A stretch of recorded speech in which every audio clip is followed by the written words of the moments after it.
Most people train for running completely wrong. Beginners try to train like advanced athletes, and advanced runners tend to ignore the basics. And for most people, they get stuck somewhere in between.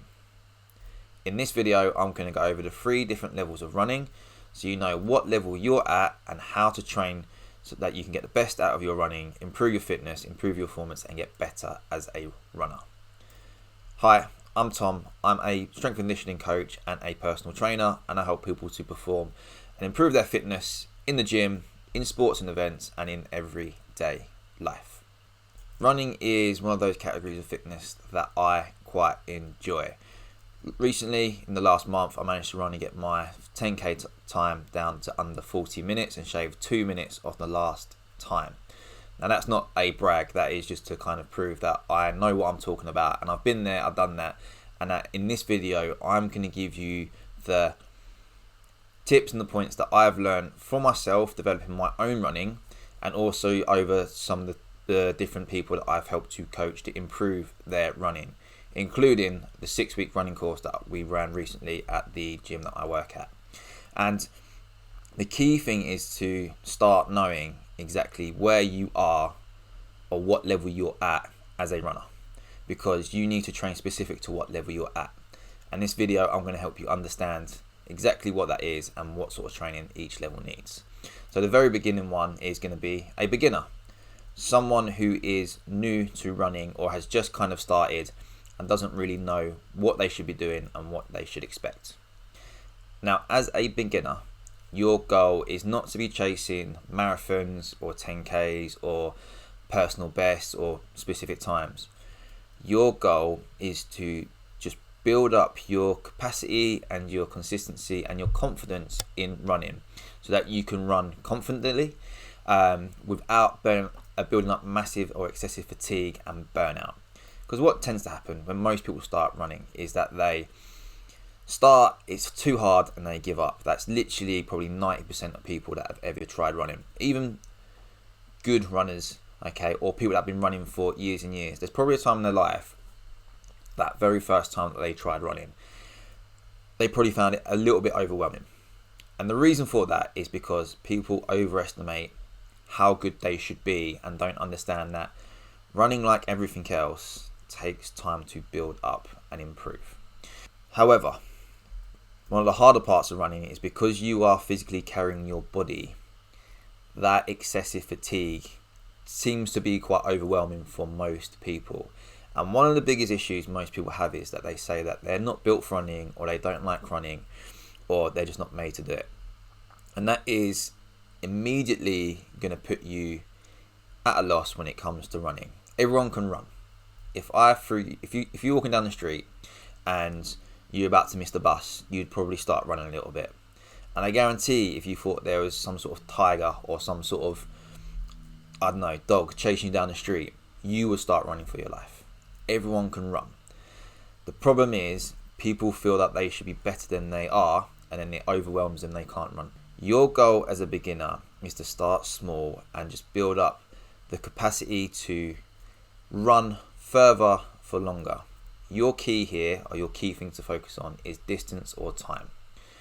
Go out for a run and see how far you can run without stopping. It can be as slow as you want. In fact, slower is normally better. Run as far as you can without stopping. Now, you can measure that in distance or you can measure that in time. And if you've got a smartwatch, whether that's Apple, Garmin, Samsung, they've all got a running feature to track, and you can see specifically where you're going.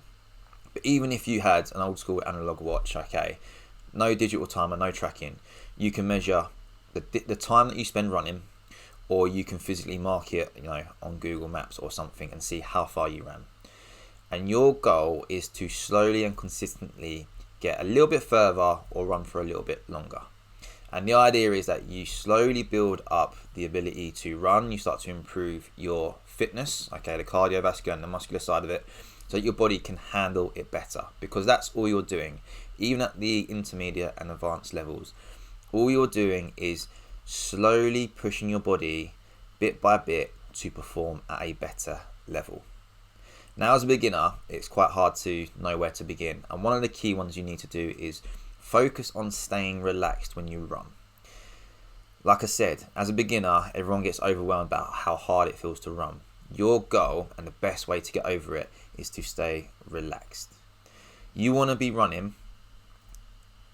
As an advanced runner, okay, you probably know about different heart rate zones. Okay, talking about zones 2, 3, aerobic threshold. But as a beginner, the best way to stay relaxed is to be able to run with the ability to speak. If you're gasping for air because you're running too fast, you're probably not going to be able to speak. But if you can at least, put together short sentences, you should be getting enough oxygen into the body to deal with the running, and have the excess to be able to speak. Means that you're not over reaching and not over fatiguing and going too fast. There's nothing wrong with stopping to walk as a beginner. The idea is you might run for 5 or 10 minutes, walk for 1 to 2 minutes, then run for another 5. As you progress, that slowly goes from 5 to 10 to 10 to 15 before you need to stop. And that's how you're seeing progress, is that you get that little bit further or you run that little bit longer before you need to rest. The biggest mistake you can make as a beginner is go too hard, too quick. Because all you do is you start to feel the excessive fatigue that builds up, the heavy breathing, okay, or the feeling that you struggle to breathe, okay. Your heartbeat's racing, you're sweaty, you're tired, your legs are heavy. No one enjoys feeling like that for that amount of time. Even marathon runners, okay, they're running at a pace where they feel comfortable because they've trained to get to that level. You need to make sure that you don't run too hard, too fast, too quick, because what happens is you burn out, you end up having to stop, you start to beat down yourself because you feel like you can't run well, and suddenly you get all these overwhelming feelings and you just sort of give in. Stay relaxed, stay easy, and that's the whole idea of easy run is something we'll cover through the rest of the video, but it should be nice, controlled, and nice and steady, and that will help you to slowly and gradually build up your running ability to move on to the next level. But before we get there, one bonus tip that you can do to improve your running, especially as a beginner, is to start strength training. Your ability to run is heavily based on your cardiovascular system, which is your heart and your lungs, okay, and basically delivering that energy and delivering oxygen to the body where it needs it. But running is your body's ability to push you with every step and move you further and further, and that comes through the strength in the muscles and the joints, and that can all be improved by strength training. And it also helps to reduce the chance of injury and helps your mobility, getting the muscles to move in better range of motion. It avoids them being too tight, and it makes your running experience a lot easier. Once you've built up that level to run as a beginner, once you're running maybe 30-40 minutes consistently without needing to stop and walk or needing a rest, feeling comfortable and confident, you're getting to that point where you're about to move on to the next level, which is intermediate. Now, as an intermediate runner, you may start looking at things like running 10Ks, half marathons, maybe even a full marathon. Okay, you see it a lot where people literally sign up to the marathon having never run in their life and go through a 6-month transformation. In order to get there, they have to go through the beginner stage. But as an intermediate runner, you are now looking to push your body a little bit further and start to actually improve how fast you can run or your running performance. And with your running performance, you can base it down to 2 categories. Is either how far you can run and the distance, or how fast you can run a specific distance, okay? Normally, as you improve in running, those two tend to come hand in hand, okay? If you take someone that can say run 10K in 1 hour, for nice easy maths, okay? An improvement would see that be going from 1 hour down to 55 minutes. Or the ability to run, say, 12, 13, 14 kilometers. Okay, that's both progressions in 2 different areas. But the key thing is that you are now being more specific in how you train. And as an advanced runner, you're no longer just kind of trying to steadily increase just distance and time. You now need to be getting enough volume in, and also enough runs, so that you are pushing the body to its limits and getting enough to develop and make the body adapt and grow. And part of that is now doing runs where you're specifically trying to run a certain time or a certain distance, or a certain distance for a certain time. Again, if you take the example of running 10K in 60 minutes or an hour, you specifically have to run 1 kilometer in 6 minutes, repeated 10 times in a row. So you might then go at the start, just test yourself and see how long it takes you to do 10k. And if it takes you, say, an hour and 10, you know you have to start to increase your speed. And one of the best ways to do it is to reduce the distance you're going to run, but run at a specific time and speed. So you might try to run maybe at 6-minute kilometers at your pace, or you might even go slightly lower or slightly higher based on your level of fitness. But the thing that tends to dictate it is the faster you go, the less distance you're going to cover. Okay, and this is going to start to push your ability to run further, faster. And you can start small and you can build it up. You can start by running 1 kilometer, say 6.5 minutes. Okay, have a rest and then go again. That's what's known as interval runs, and slightly more advanced kind of training, but it's another way to push and develop it. But one of the key things you need to understand as a intermediate runner is, because you need to get more runs in, I'd suggest, if you're really trying to push yourself, is get at least 3, maybe 4 runs in each week. That can seem quite a lot and quite a lot of distance to cover through 1 week of training. And you need to have not necessarily what you call a recovery run, but say a base or a volume run. This is going out for a run that you feel quite comfortable with, just to get the body still running and still covering distance without pushing yourself and, burning out. Because if you do every run hard and fast, you will eventually burn out. Okay, too much volume, okay, too many steps, too much work and impact on the joints, and you will eventually either burn out through energy or you'll burn out through injuries, and the body will give in and you won't be able to run. So a big mistake that the intermediate runners make is that they run too hard too often. If you're running 3 times a week, at least one of those runs should be a easy run. Now, a recovery run is something more like you go for 2 to 3k just to get the body moving, okay, and loosen yourself up, say after a big training event, okay, or a big competition. But as an intermediate runner, you want to still keep a total volume of running through the week, and that would be specific to your own goals. But you need to make sure that you don't overdo it. So yeah, if you're running 3 times a week, make one of those runs just nice and easy. That's easy in pace and distance, okay? If you're used to running 10Ks, okay, frequently, bring it down to, 6 to 8K and run it at a pace again that is easy and comfortable. Maybe in something like zone 2 or 3, or at that comfortable pace that you can talk and hold a conversation. Now, if you think back to the beginner, where we said about you want to start doing some strength training to improve how your joints perform and your muscles work, the intermediate level is adding plyometrics or power work to your training.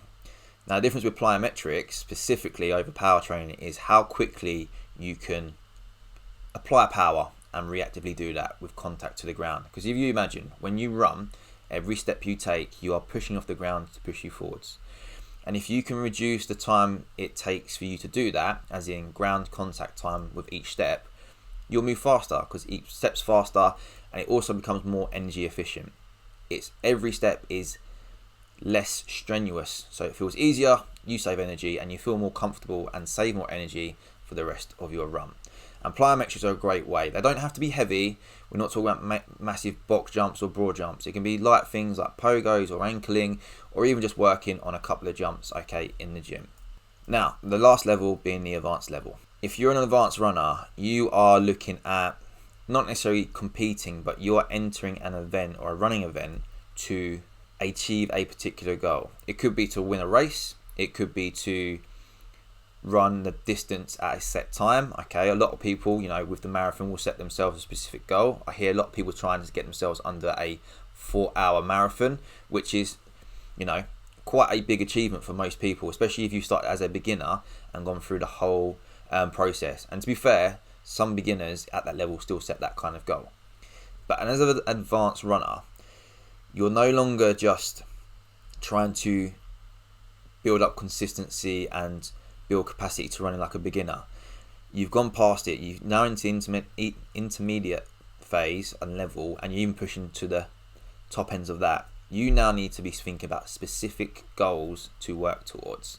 Okay, whether it's getting a 10k under an hour or 45 minutes, or if it's running a marathon under 4 or 3 hours.